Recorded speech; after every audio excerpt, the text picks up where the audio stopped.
राम मंदिर चोरी प्रकरणाचा निष्पक्ष निकाल लागेपर्यंत स्वस्थ बसणार नाही, उद्धव ठाकरेंचा निर्धार। मंदिर लुटणाऱ्यांना हिंदू माफ करणार नाहीत। रामाचं धनुष्यबाण चोरलं, मशालीनं तुमची लंका जाळणार, ठाकरेंचा इशारा। उद्धव ठाकरेंना शेवटी राम आठवला। रामाचा मार्ग सोडल्यामुळे त्यांच्या पक्षाची अधोगती झाली। फक्त आज नव्हे, ठाकरेंनी रोज रामरक्षा म्हणावी, मुख्यमंत्री फडणवीसांचा निशाणा। मुंबईला पावसाचा रेड अलर्ट, तर अनेक सखोल भागामध्ये पाणी साचलं, तर मुसळधार पावसामुळे अंधेरी, दादर, मानखुर्द या परिसरात सुद्धा पाणी साचण्याच्या घटना।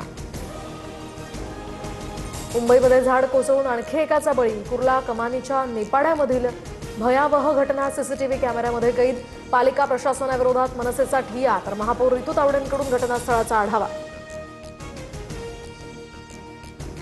मुंबईत झाड कोसळून तिसरा मृत्यू, आरे कॉलनीतली घटना। हसन सय्यद या 19 वर्षीय तरुणाच्या अंगावर झाड कोसळल्यामुळे मृत्यू।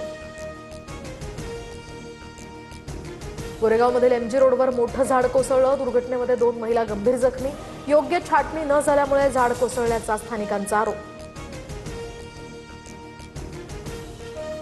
पावसामुळे राज्यात झाडांची पडझड सुरूच, शिवसेना भवना परिसरातील दादरमध्ये 7 ठिकाणी झाडांची पडझड, तर ठाणे, घाटकोपर, नवी मुंबई, पुणे, साताऱ्यात सुद्धा झाड कोसळण्याच्या घटना। वाहनांचं मोठं नुकसान, काही ठिकाणी वाहतुकीवरही परिणाम। सचिन अहिर फुटल्यानंतर आता उद्धव ठाकरे कमालीचे सावध, पक्षातील सर्व आमदारांना आदेश धाडला। मंगळवारी मातोश्रीवर तातडीची बैठक।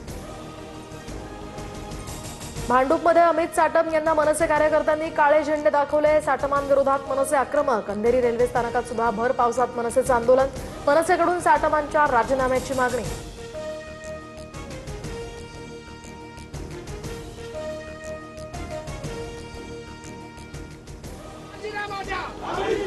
राजीनामा